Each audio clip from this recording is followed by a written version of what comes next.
Hey everybody, we are here for marketplace land, and no better place than a rainy, dark, stormy forest to wrangle the beast that are marketplaces.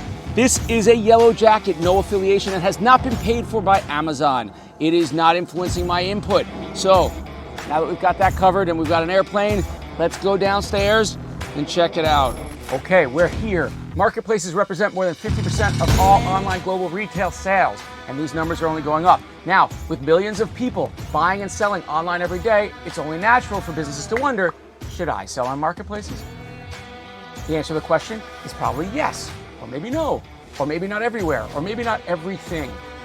The answer to the question really is unique to every company, but major factors that will impact this decision are your average product sales price, the weight of your products, the demand that you're seeing for your products overseas.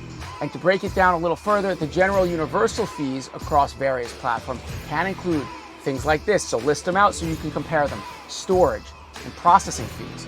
If you're using a marketplace that has a fulfillment buy service, costs for shipping your products either direct to the consumer or the marketplace warehouse if they're doing the fulfillment, the cost of the additional external packaging if you're required to do this for a marketplace, the return processing fees, which may have some in different marketplaces and they may vary, right? Labeling fees, selling fees or commissions, or any variable in-market advertising.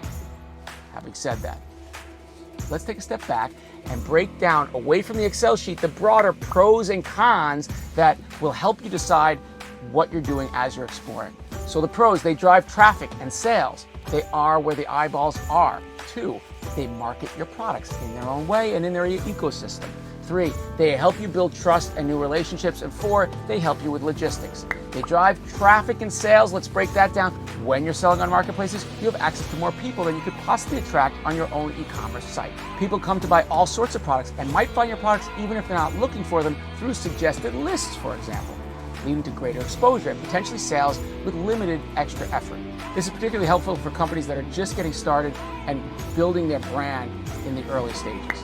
They do some of the marketing for you. This next pro is about how marketplaces relieve you of some of your marketing burden or obligations. You'll still need a logo or some visuals since your products are still under your own name, but you don't have to use your own website, you don't have to manage it, you don't have to do a domain name and hosting and mobile-first optimization across different devices and different international markets. Some of my clients have gone all in, limiting their visibility almost exclusively to marketplaces. And if you find this extreme and still prefer to have your own website to show the world who you are, maybe even do additional direct sales, that's fine, but you're still going to save a little bit on SEO and marketing by going through a marketplace. People can search for you and your specific brand, or more often than not for new brands, they're going to be on the marketplace and they're just going to find you as they're searching for other products in that same category.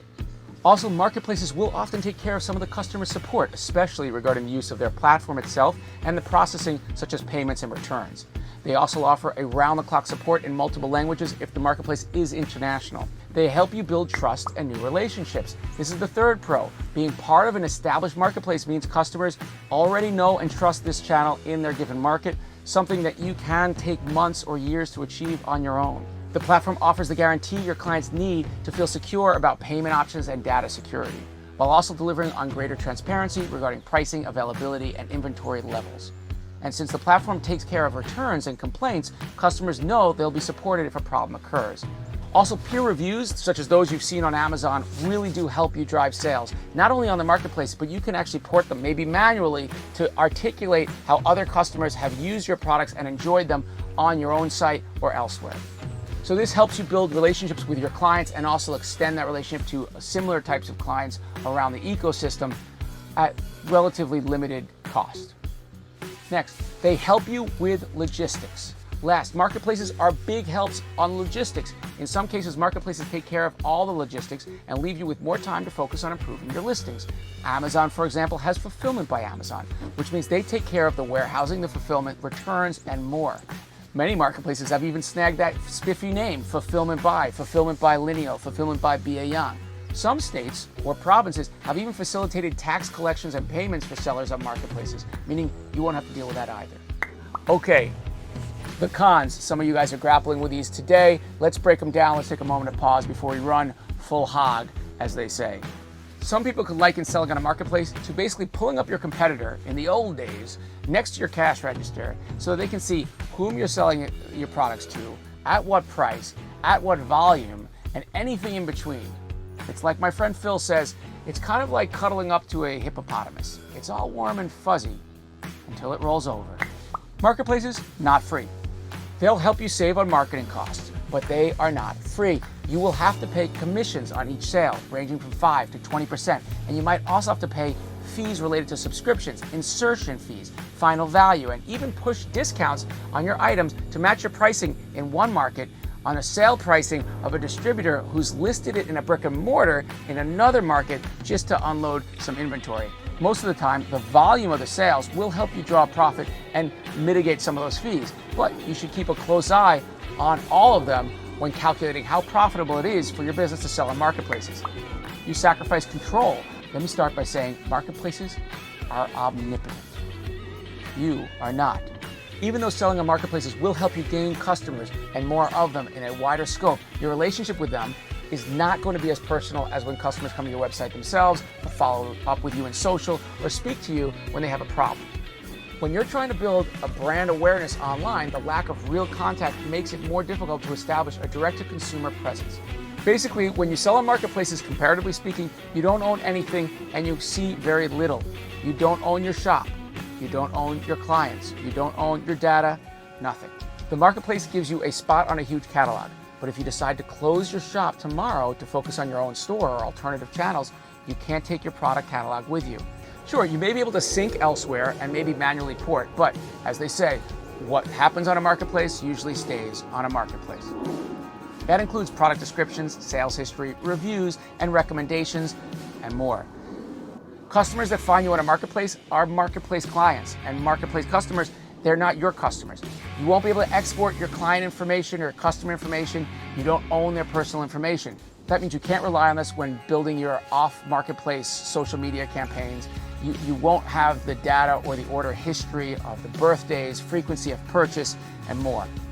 There are ways to gather this information through parallel promotions and product inserts, but some marketplaces actually throw you off if you try doing this. Amazon much? What I mean, just to give you an example here, let's say you're selling this product. This is a garbage can. If a marketplace knows that you are putting an insert in here saying, hey, get 20% off if you come to my website, they might actually throw you off. Competition is fierce. The third big inconvenience for sellers on marketplaces is the competition. On platforms like Amazon, you might not be able to sell your products at the price you want since you have no control over the conditions. And often those juicy conditions are there to attract customers, but they can also make your life as a seller more difficult. Since all your competitors are literally lined up next to you on the same page, it's sometimes hard to justify a higher price even for a better quality product. You might have to constantly adjust your pricing, which can affect your margins. And your strongest competitor may be yourself. Meaning you may find your distributor in one region choosing to reduce their price on Amazon to unload inventory or celebrate a local holiday, but the marketplace will see that and can force your listing prices to match your own distributors or be bumped out of the buy box. There's that omnipotence creeping in again.